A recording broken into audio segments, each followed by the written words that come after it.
अब देखिए अचानक से चुनाव आ गया तो सभी फसलों पे एमएसपी देने को तैयार हो गए, कर्जा माफी करने को तैयार हो गए। ये काम पहले क्यों नहीं किया है? तो हम लोगों का एक ये मुद्दा था जो आज हम लोगों ने अपने मांग पत्र में लिखा था। वादे पहले नहीं किए क्या इन्होंने 15 लाख देंगे हम किसान के आए तो नहीं करेंगे, क्या क्या वादे नहीं किए?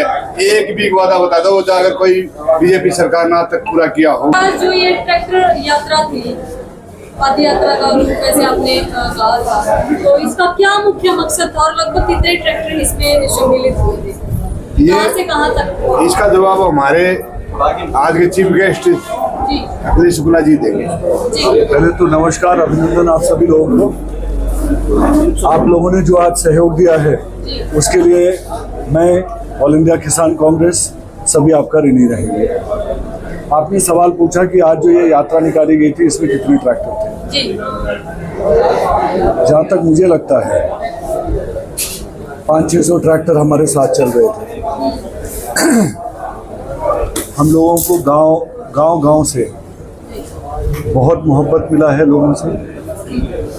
हमारे लोगों ने इस तरीके से ट्रैक्टर बुलाने का काम नहीं किया, ये अपने आप से लोग जुड़ करके हमारे साथ चले हैं। उनकी मोहब्बत थी हमारे रणदीप के प्रति, जो वो लोग इनके साथ निकल करके सड़कों पे आज आए हैं। इससे एक और चीज़ दिखता है कि पब्लिक में, किसानों के दिलों में कितना रोष है।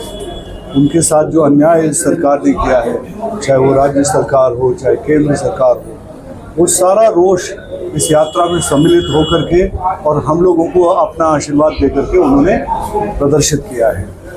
मुख्य मांगे क्या है किसानों के, क्योंकि आज जो है एसडीएम बुहाना को आपने ज्ञापन भी सौंपा है, तो क्या क्या मुख्य मांगे रही है और मकसद क्या था? देखिए, हमारे जितने भी इश्यूज हैं वो कहीं ना कहीं किसानों से जाके जुड़े हुए हैं।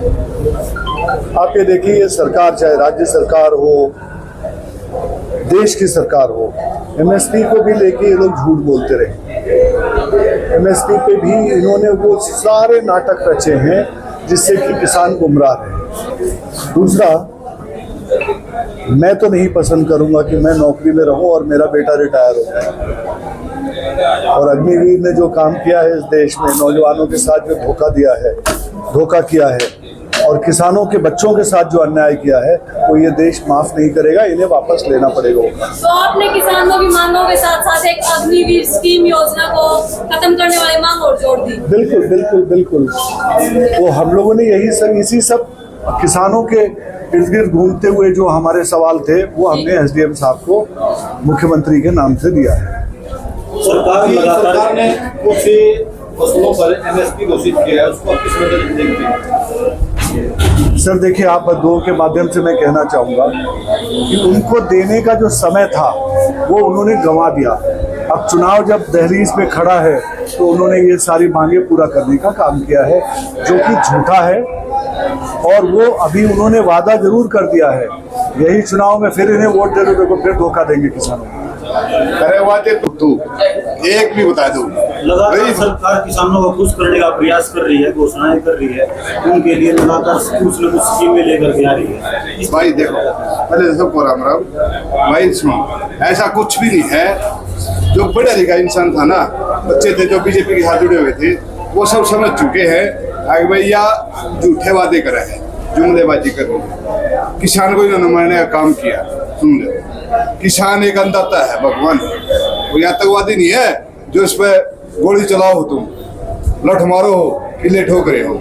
रही बात है किसान, आज का दिन 36 बिरादरी खेती करती है। ऐसा कोई नहीं है जो ये बीजेपी खेलते ना जात पात करना रहा। किसान ऐसा अकेला जाट खेती नहीं करता, पूरी 36 बिरादरी करते हैं। और तो हरियाणा मुसलमान भी करते हैं, सब खेती करते। वही किसानों को ये क्या कहते हैं, अभी मोहन बड़ौली जी ने कह दिया है कि ये किसान है ही नहीं, कभी कुछ कह देते हैं। रही बात है, अब की बार जो भी हर बार किसान ही सरकार बनाते थे, आगे सरकार किसान ने बनाऊंगी। और किसानों का जो बुरा हाल के अन्नदाता के साथ जो किया है आप दिखाएंगे। लगातार सभी गाँव में आपको किसान मिले हैं, उन्होंने क्या आपको बातचीत कही है, किस तरीके की अपनी समस्याएं बताई है? उन्होंने तो बहुत ज्यादा समस्या बताई है। सबसे बड़ी समस्या है किसान की पीने के पानी की। पीने के पानी की इतनी बुरी समस्या है एक तो कटवाड़, बावड़, बनवासा, इनमें हर एक चिड़ाना है, पानी पीने लायक नहीं है। चिड़ाना नहीं शामड़ी, मैं पी के देख चुका हूँ। ऐसा पानी तेलिया पानी होता है जो कैंसर होता है। कभी भी कम जाओ तो पता करके दे रहे, इन चारों गाँव में सबसे ज्यादा कैंसर के मरीज हैं। किसान को क्या चाहिए? पानी। सरकार की सहायता कुछ भी नहीं दे रही। उड़ा टाइम पे 21 दिन में पानी आता था नहर पे, 21 दिन में पानी सूख जाता था। या तो 42 दिन हो जाते हैं, 35 दिन, 38 दिन। दूसरी बात, नहर 8 दिन चलती थी, 7 दिन किसान के लिए और 1 दिन चलती थी वो डिग्गी के लिए नहर। ये 6 दिन में बंद कर देते। तो किसान ने ये मेन चीज पानी, वो ये नहीं थी पानी।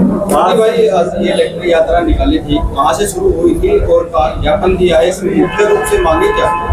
मांगे कुछ नहीं थी, हमारे था ये किसान मजदूर न्याय संबंध धन्यवाद यात्रा। हमारी कोई मांगे नहीं थी, हमने तो अपनी यात्रा थी। रही बात जिसराना से गुआना हुई है, वाया गुमाना, आवड़ी, मोई, कुठी, रवाड़ा, मैसवन, मारा, तो ट्रैक्टर यात्रा हुई है। और शहर में पूरा में बाईपास पैदल यात्रा निकाली। इसमें क्या संदेश देना था, क्या संदेश दिया गया है कांग्रेस पार्टी की तरफ से? आप एक संदेश तो उनको अपना आप ही पहुंच गया। जब ने दिखा नहीं, इतने हजारों आदमी आ रहे हैं किसान आज के टाइम पे, इतने जो कि बारिश भी बहुत कम हो रही है और किसान जीरी में ज्यादा बिजी है। वो समझ गए आगे अब की बात दाल नहीं करो। मलिक साहब, आप कह रहे हो कि हुड्डा सरकार में पानी आता था। 2-3 दिन पहले हम एक बयान देख रहे थे कैप्टन अभिमन्यु का, वो कह रहे हैं कि लोग वो बातें नहीं बोल रहे जब हुड्डा सरकार में 1-1, 2-2 रुपए की चेक मिले थे। इस बयान पर क्या कहना चाहते हैं? नहीं, मैं हुड्डा साहब राज में 1-2 रुपया चेक तो नहीं मिला। तो इन बयानों में फिर कितनी सच्चाई है? चलो अगर वो ये कह रहे हैं 1-2 रुपया, तुमने तो कुछ भी नहीं दिया। अगर जब वो सच्चाई बोल रहे हैं, देखो ऐसा तो नहीं किया हुड्डा साहब ने, तुमने तो कुछ भी नहीं दिया। लेकिन इंश्योरेंस के नाम पे पैसा ले लेते हो, बीमा के नाम पे। अच्छा देने का टाइम आ जाता है, परसेंटेज नुकसान दिखाओ किसान 24%, 48%, 72%, 96%। अगर वो 48% है ऊपर नुकसान होता है तो उसको कुछ परसेंट मिलता है, नहीं तो कुछ नहीं। तो सर से मेरा सवाल है, कल परसों सर किसान जो टोल भी रोके हुए थे और टोल को फ्री करवाने की बात कर रहे थे, कितने सहमत हो कि मतलब किसान जहाँ भी अड़ जाते हैं तो अपनी मांग मनवा के ही रहते हैं? क्यों न करें? जी, क्या गलत है उसमें? किसानों के साथ जितने अन्याय कर सकते थे सारे लोग, सरकारों ने जो अन्याय उनके साथ किया है उसका अगर वो लोग निस्तारण मांगते हैं, वो उसका एक फैसला मांगते तो कोई गुनाह नहीं करते। हमारे अन्नदाता हैं, उनके प्रति हमारे को ना थोड़ा सा सहानुभूति का ना सोच रखनी चाहिए, चाहे कर सरकार किसी की भी हो। तो वो जो कुछ भी कर रहे हैं मेरे हिसाब से सही है। लेकिन लगातार किसानों के लिए संघर्ष करते हैं, लगातार आंदोलन में भाग लेते हैं। एक मिनट, क्या कुछ कहना चाहोगे? एक बात बताओ, एमएलए मंत्री को तो टोल फ्री है और जो किसान अन्नदाता है उसके लिए टोल फ्री नहीं है। एमएलए मंत्री को गाड़ी खरीद ले तो उसको तो जीएसटी मुक्त होता है। किसान पर 28% जीएसटी लगा रखे है। ये अत्याचार नहीं, ये नहीं चाहते किसान खेती करे।